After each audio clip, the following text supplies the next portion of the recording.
In the quiet hush of night, beneath a canopy of stars, the world softens and the mind drifts on gentle currents.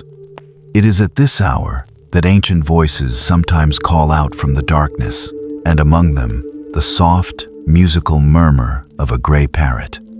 This is no ordinary bird, but the African gray parrot, known lovingly as Jako in many tongues. With ash-gray plumage and a flash of crimson tail feathers, the Jako has flown through human history as a messenger of wisdom, laughter, and comfort. Its voice, borrowed from countless human companions, can sound eerily familiar, a grandparent's sweet lullaby, a mischievous child's giggle, or even the echo of a king's command. These parrots live long lives, often over half a century, and thus become living vessels of memory, carrying voices and stories across generations.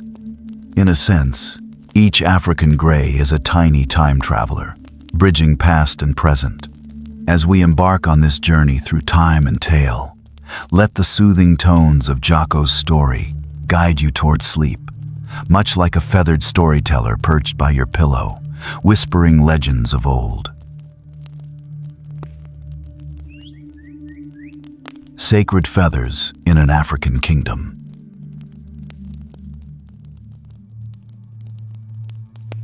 Our journey begins in the warm heart of West Africa, where the African grey parrot first graced the world. In a lush village ages ago, imagine a starlit night, much like this one. A circle of elders and children gather under a baobab tree to hear the legend of Odide, the grey parrot. According to the ancestral lore of the Yoruba people, Odide was not always gray and red-tailed. In the time of gods and magic, all birds were invited to a grand contest to determine who had the most beautiful feathers. While others fussed and preened, the humble Odide, who was then pure white, did nothing at all, content in its natural form. Jealous, the other birds plotted to spoil Odide's beauty. They dusted it with ashes, turning its plumage gray, and placed a curse that stained its tail feathers blood red.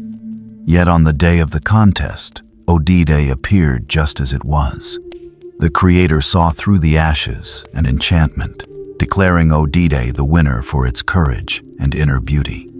True beauty, said the divine voice, shines from within, unspoiled by outward appearances.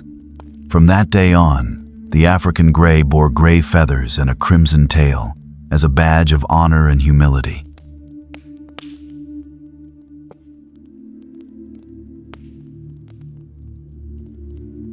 In many West and Central African cultures, this tale lives on. The African grey is deemed a sacred bird, and its scarlet tail feathers are emblems of royalty.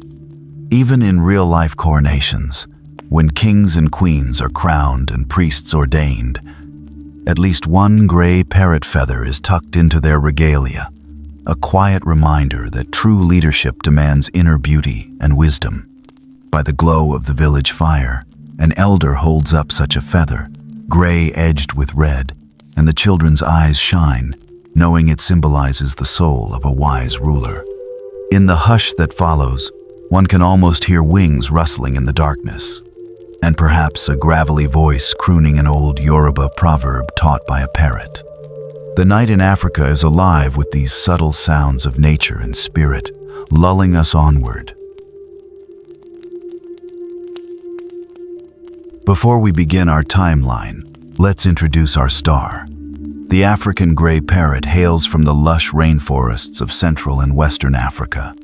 It may not boast the rainbow colors of some tropical birds, instead wearing elegant ash-gray plumage with a bright crimson tail, but it more than makes up for it in voice and intellect. In captivity and the wild, greys are famed for mimicking human speech with astonishing accuracy, often accumulating vocabularies of dozens or even hundreds of words.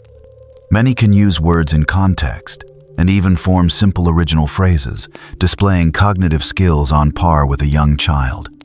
Their gentle, inquisitive nature and long lifespan, often 50-60 years or more in caring homes, mean an African grey can accompany a person through a lifetime and even outlive them. These qualities set the stage for the remarkable history you're about to hear. A history in which this bird becomes court jester, trusted confidant, scientific pioneer, and even a little bit of a troublemaker. Our journey opens over 4,000 years ago. In ancient Egypt, around 2000 BC, African grey parrots were already esteemed pets of the wealthy. Picture an Egyptian nobleman, or perhaps a young pharaoh gently stroking the metallic gray feathers of a parrot perched on his arm. On the walls of tombs and temples, hieroglyphic murals even depict grey parrots alongside their human caretakers. To those early Egyptians, a bird that could imitate the human voice must have seemed almost magical, a creature bridging the world of animals and humans. It's easy to imagine priests and royalty listening in awe as a parrot squawked a greeting that sounded uncannily like Egyptian words echoing through a stone chamber. From Egypt, the love of parrots spread to the classical world. By the time of the ancient Greeks, parrots were prized as exotic companions. The Greeks learned of talking birds through their contacts in Persia and India, and soon they too were keeping parrots, including greys, as pets. In one charming tale, a Greek poet praises a parrot that can recite phrases in multiple languages. Clearly, these birds held a special fascination.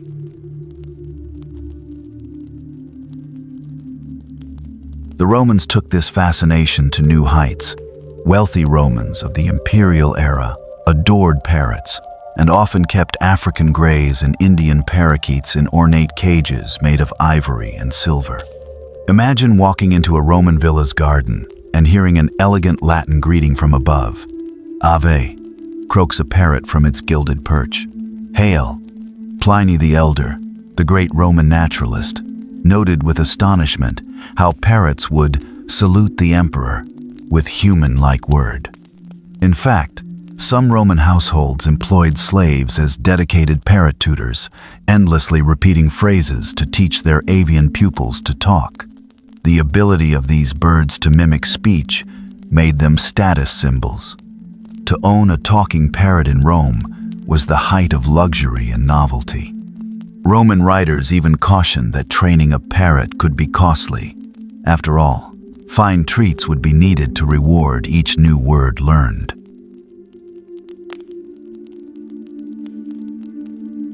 It's important to note that in those days, any talking parrot was a wonder, regardless of species.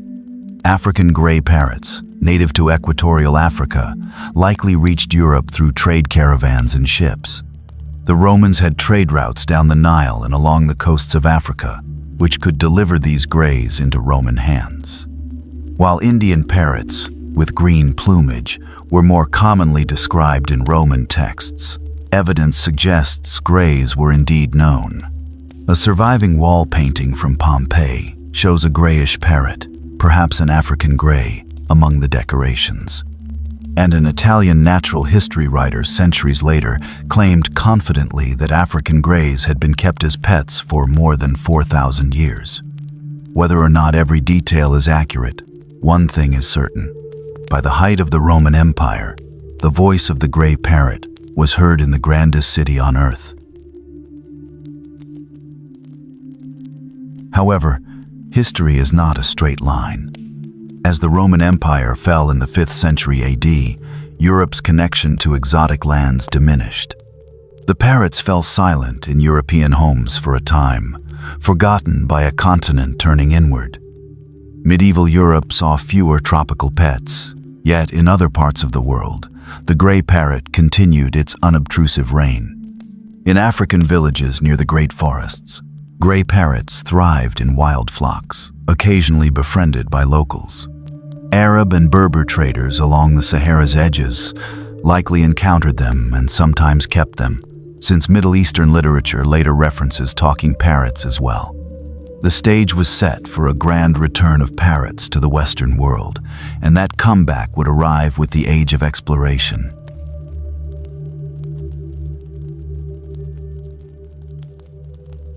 Fast forward to the 15th and 16th centuries, the age of oceanic exploration. parrots were about to once again capture European imaginations. When Christopher Columbus reached the Americas in 1492, he encountered brilliantly colored Amazon and macaw parrots, unlike any seen in Europe. In 1493, Columbus returned to Spain with a pair of vivid New World parrots as gifts for Queen Isabella. These green and blue parrots caused a sensation at the Spanish court. Soon, the parrot craze swept Europe's nobility. Every explorer seemed to be bringing back some exotic bird: macaws from South America, cockatoos from the East Indies, lovebirds from Africa. The floodgates had opened. Parrots were in. Yet among all these avian treasures, the African Grey Parrot maintained a special prestige. African and Asian parrots had actually been familiar in Europe since ancient times, long before Columbus. In fact, African greys had never entirely disappeared from the continent. The voyages of Portugal along the west coast of Africa during the 15th and 16th centuries almost certainly included encounters with grey parrots. These expeditions, driven by the search for gold and spices, often returned with live curiosities for the markets of Europe. By the end of the 15th century, it is likely that a few African grey parrots had made their way into the hands of Portuguese traders and were sold in ports across the Mediterranean.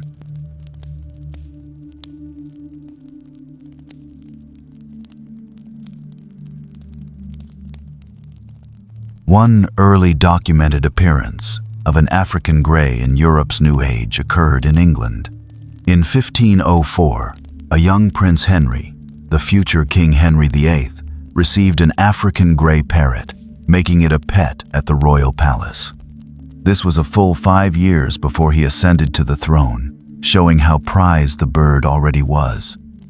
By the time Henry VIII was king, he had truly fallen under the parrot's spell. There's an amusing and famous anecdote about Henry's feathered companion at Hampton Court Palace. The king's African grey would perch in a spot overlooking the River Thames, observing the comings and goings on the water. Whenever a ferryman passed by below, the parrot would screech out, "Boat ahoy," or "Land here," in English, mimicking the cries of people hailing the boatmen.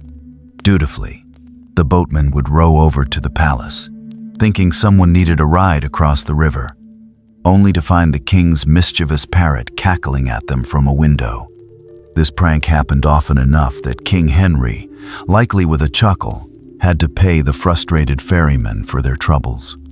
One imagines the king showing off this parlor trick to guests. The sight of a grey bird tricking human boatmen would have been the talk of court. Such was the notoriety of Henry VIII's talking parrot, that it cemented the African grey's reputation as the premier avian mimic in Europe.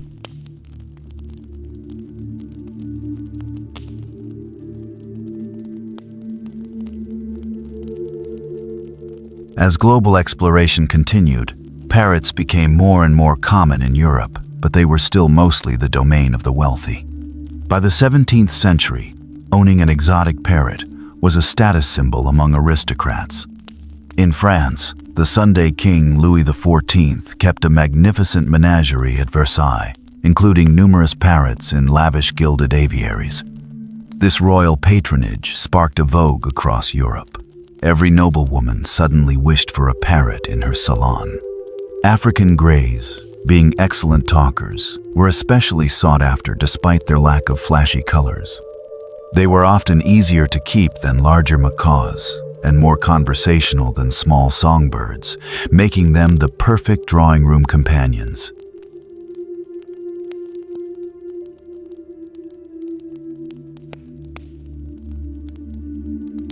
Art from the 17th century clearly reflects this trend. Dutch Golden Age painters frequently included parrots in portraits of elegant ladies and gentlemen. In one 1663 painting by Frans van Mieris, a richly dressed woman feeds treats to her pet African grey, which arches its neck lovingly toward her hand. The parrot is depicted with remarkable realism and personality, suggesting the artist knew the creature well. Indeed, art historians note that many such paintings show greys not just as symbols of wealth, but as beloved companions. The women gaze at their parrots affectionately, and the parrots engage with their owners, reinforcing a sense of intimacy.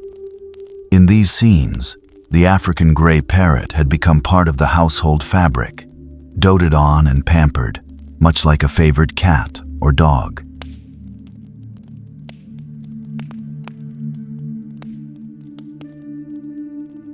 One of the most touching stories from this era involves the Duchess of Richmond and Lennox, a prominent English noblewoman and one-time mistress of King Charles II. The Duchess was so fond of her African Grey Parrot that when she died in 1702, she requested the bird be placed in her coffin to accompany her in burial.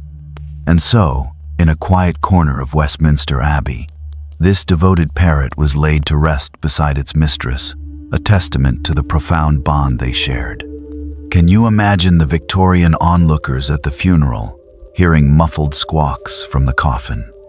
Though the parrot likely passed away around the same time, the very idea of a lady being buried with her pet parrot shows how deeply these birds had become family to their owners.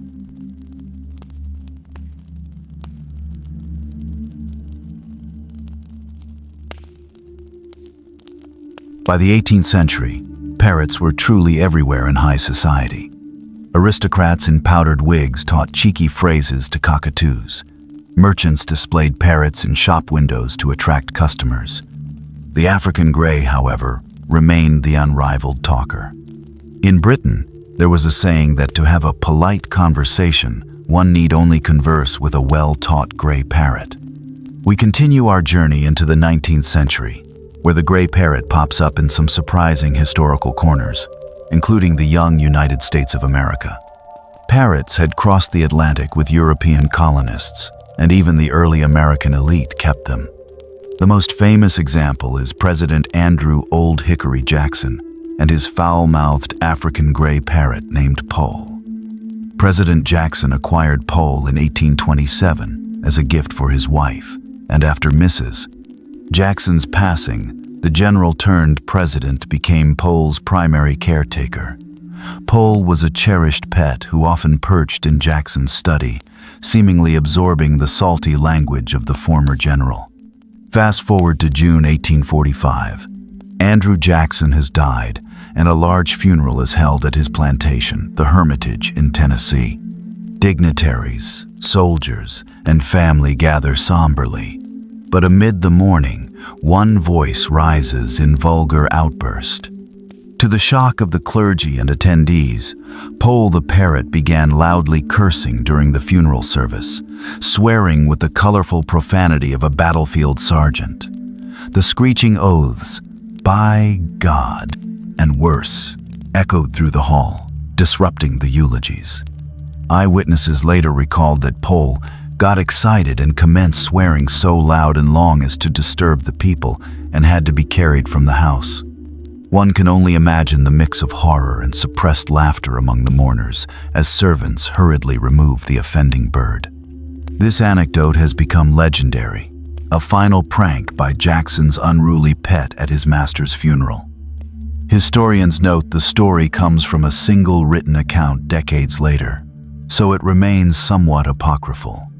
But whether embellished or not, it captures the truth that African Greys readily mimic not just polite phrases but any words they hear, including curses, much to their owner's chagrin. Pole lived out her days with Jackson's family, undoubtedly continuing to surprise guests with unladylike commentary.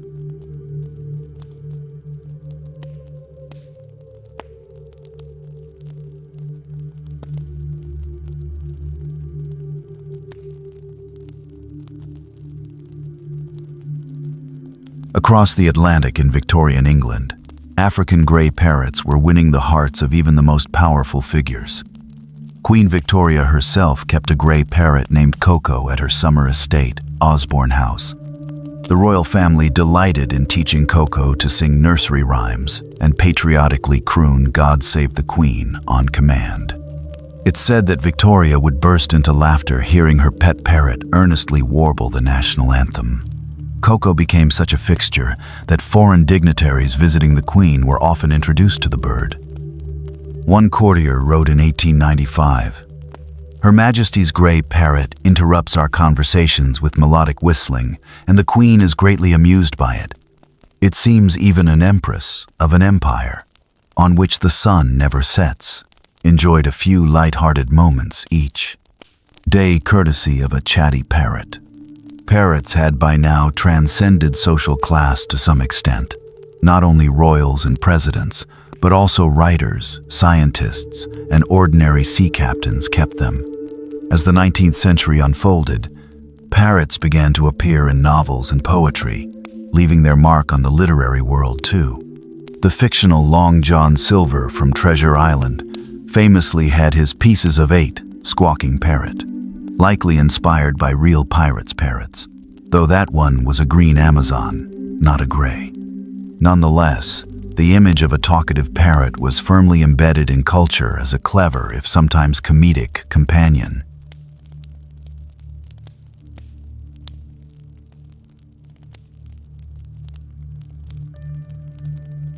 However, the increasing popularity of parrots came with a dark side.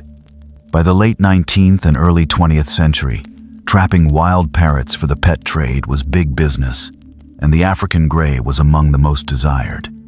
Thousands were captured from their African homelands and shipped to Europe and America. In the 1920s, this trade led to an outbreak of a disease called psittacosis, ominously nicknamed parrot fever.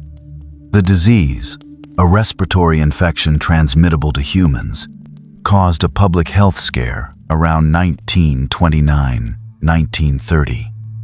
Quarantines and even parrot culls were implemented in some places as a result. The parrot craze cooled off briefly as people feared their pets might make them gravely ill. Fortunately, as understanding of psittacosis improved, it's treatable with antibiotics, the panic subsided. But the episode served as a wake-up call. Our feathered friends can carry unseen risks, and capturing wild birds has consequences. In spite of these challenges, the bond between humans and African greys remained strong. Parrots continued to be imported in large numbers through the mid-20th century, often under harsh conditions. Crates full of wild-caught greys were packed onto ships, and sadly, many birds perished in transit. Mortality rates of 50% or more were not uncommon in those days. By the 1970s, concern for animal welfare led to tighter laws and regulations on the parrot trade. Many countries banned or limited the import of wild parrots, encouraging captive breeding instead. In 1989, the World Parrot Trust was founded to focus on parrot conservation globally, a crucial step given how many parrot species, including our African grey, were starting to decline in the wild.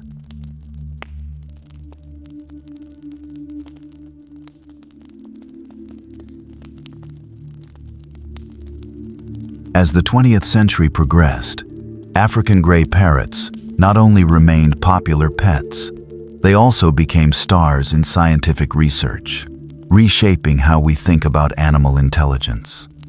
The gentle grey parrot that once sat in king's courts now found itself in university laboratories, astonishing researchers with its cognitive feats. One pioneering figure in this story is Dr. Irene Pepperberg, an American animal psychologist who began working with a grey parrot named Alex in 1977. At the time, scientists didn't give bird intelligence much credit.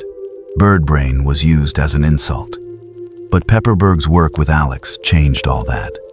Over 30 years of daily training and testing, Alex learned to identify objects, colors, shapes, and numbers, and to understand concepts like bigger, smaller, and same, different. He wasn't just mimicking words, he appeared to use them meaningfully.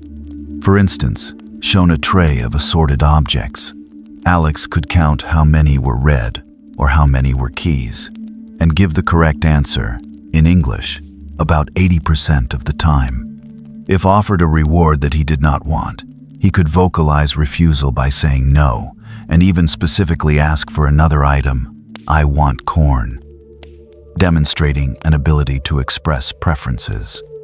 In one charming display of creativity, When Alex was presented with an apple, a fruit he had no word for, he coined the term bannery, combining banana and cherry, as if to say, "This new fruit looks like a banana outside and a cherry inside." Such moments left researchers and observers in awe, as it suggested Alex was using language in a generative way, not just through rote learning.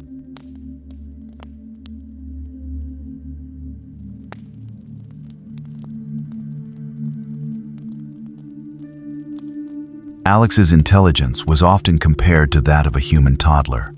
Indeed, Pepperberg estimated he had the cognitive skills of roughly a 5-year-old child, with the emotional self-control of a 2-year-old.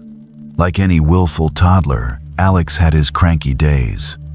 Pepperberg reported that if he was bored or annoyed with testing, Alex might deliberately give every answer wrong, one after another, essentially sulking, even though he knew the correct answers. This wasn't random.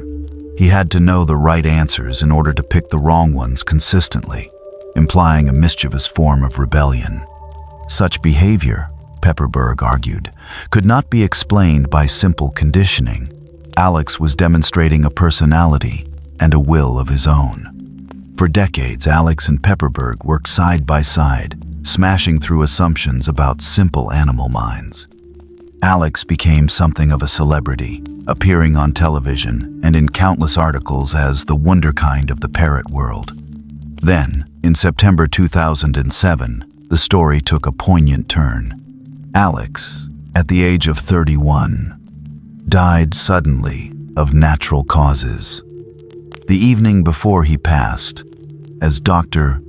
Pepperberg finished their last training session of the day and put him back in his cage, Alex looked at her and spoke his final words. "You be good. I love you. See you tomorrow." By the next morning, he was gone.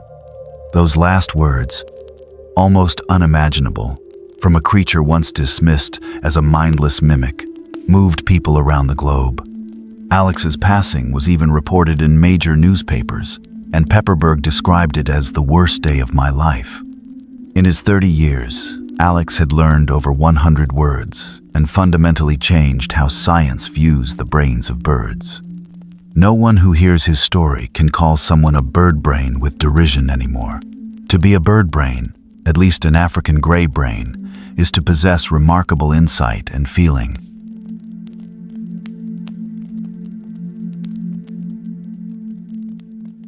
Alex's legacy inspired many other studies and incredible stories of gray parrots. Another famous gray is Nkisi, a parrot born in the 1992nd with a reported English vocabulary of around 950 words. Nkisi, living with his human caretaker in New York, not only knew many words, but used them in context, and even showed a sense of humor.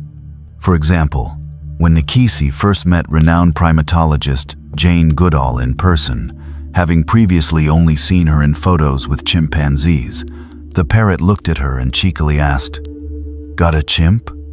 One can only imagine Dr. Goodall's astonishment and laughter at this greeting. Nkisi was also observed inventing his own phrases for things he hadn't learned the word for, much as Alex did. He called the aroma of perfumed oils pretty smell medicine, and when seeing a couple of new pets, kittens, he commented, "Fluffy people," delightful evidence of a creative mind at work. While some of Nkisi's more extraordinary feats, including claims of telepathy with his owner, remain controversial, his verbal prowess is well documented and celebrated in the annals of animal cognition research. Beyond the lab, African greys continue to surprise and help humans in everyday life.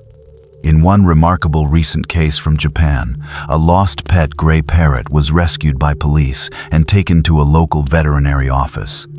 The parrot had been found wandering outdoors alone.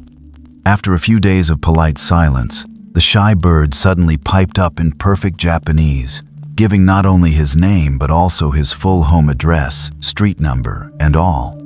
The stunned authorities followed the parrot's directions, and sure enough, reunited him with his very relieved owner. It turned out the owner had patiently taught the bird to say its address in case it ever went missing, a precaution that paid off. This heartwarming incident shows how these parrots' mimicry isn't just a party trick. It can be life-saving and deeply practical.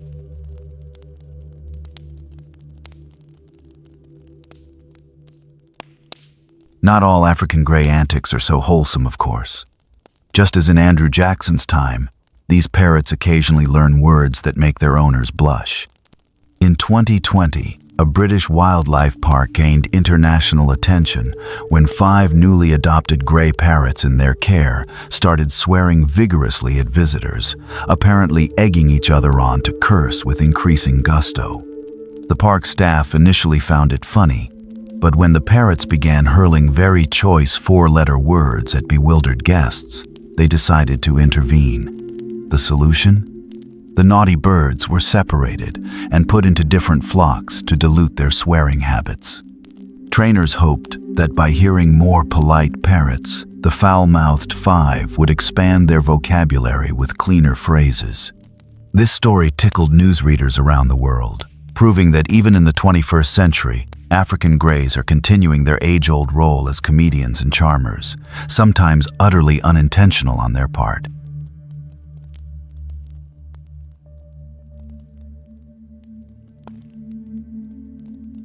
As enchanting as these birds are, their popularity has come at a cost to wild populations. The African grey parrot is native to equatorial Africa, from countries like Cameroon, Gabon, and the Congo across to Kenya and Uganda. In those lush rainforests, flocks of greys once darkened the sky, hundreds of birds strong, all flapping and chattering in unison. They play vital roles in their ecosystems, dispersing seeds and connecting the forest with their movements. However, decades of relentless trapping for the pet trade have severely reduced their numbers in the wild. Between 1,994 and 2003 alone, more than 359,000 wild African greys were captured and sold on international markets. At one point, an estimated 21% of the entire wild population was being removed each year, a level that was completely unsustainable. Tragically, a large percentage of those captured parrots died before ever reaching a buyer, due to stress and poor conditions. In transport, mortality rates of 60% or more were recorded. This combination of overharvesting and high death rates, along with ongoing habitat loss as Africa's forests are logged, has pushed the species into steep decline. Conservationists sounded the alarm, and at last, governments took action.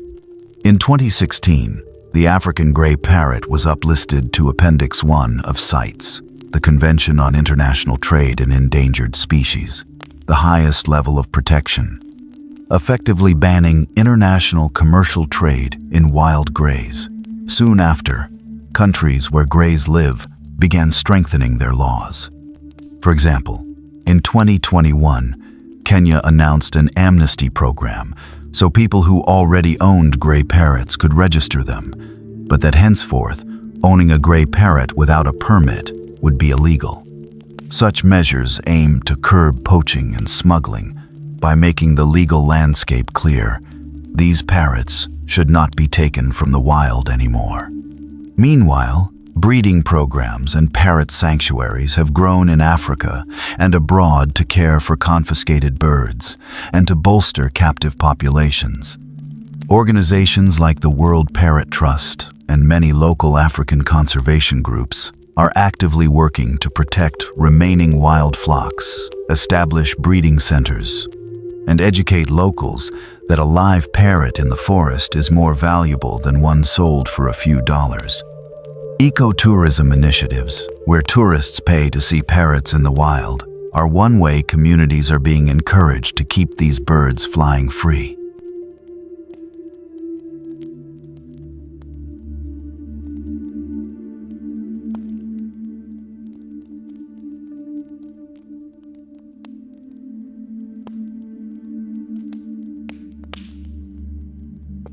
The African grey's new status as an endangered species is a bittersweet milestone.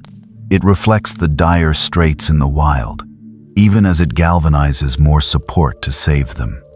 If our story has shown anything, it's that humans and these parrots share a deep and ancient bond. We have welcomed them into our homes and hearts since the time of the pharaohs. Now, perhaps, we owe them a future where their descendants can thrive in their natural homes. In some parts of Africa, you can still encounter the magical sight of a gray parrot flying overhead at dusk, a flash of red tail against the green canopy, and hear its bell-like quank-quank call echoing through the trees. With continued conservation efforts, we hope that generations to come will hear that call in the wild, and not just from cages.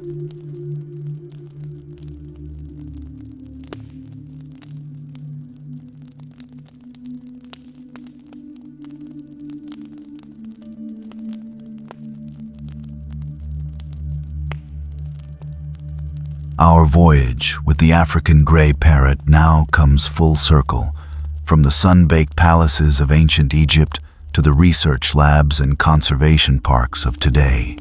Few creatures have accompanied humanity for as long and through as many changes as this modest gray bird with a ruby-red tail.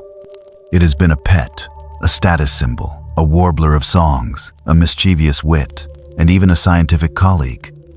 Gray parrots have sparked laughter in king's courts and murmured comfort to the lonely. They've carried secrets and the occasional swear word across centuries. Above all, they've taught us that intelligence, empathy, and personality are not traits humans alone possess. The soulful gaze of an African gray and its soft-spoken "hello there" can melt the heart of a queen or a scientist just as surely as it did that of a Roman or an Egyptian so long ago. As you've listened to these stories, perhaps you've felt a connection to this remarkable bird, a kinship born of understanding that in some ways they are like us, social, intelligent, playful, and loving. In the quiet moments of the night, one might even imagine the spirits of all those parrots across history, from Henry VIII's boat-hailing prankster to Andrew Jackson's cursing pole, from Queen Victoria's singing Coco to Dr. Pepperberg's wise Alex, all perched together on a great ancestral tree, sharing their experiences in squawks and whispers. It's a comforting thought, a feathered continuity through time.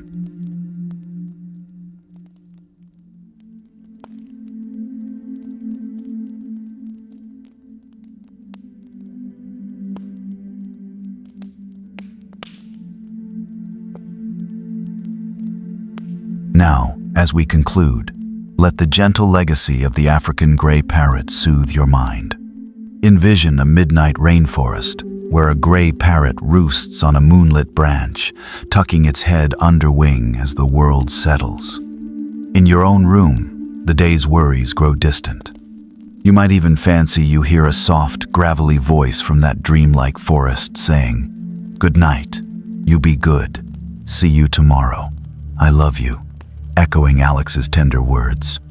The African Grey's long story is still being written, and tonight you've become a part of it by remembering and cherishing it. Let your eyes grow heavy now, knowing that somewhere out there a little gray bird also sleeps, carrying within it the memories of emperors and explorers, of laughter and love through the ages. Good night and sweet dreams.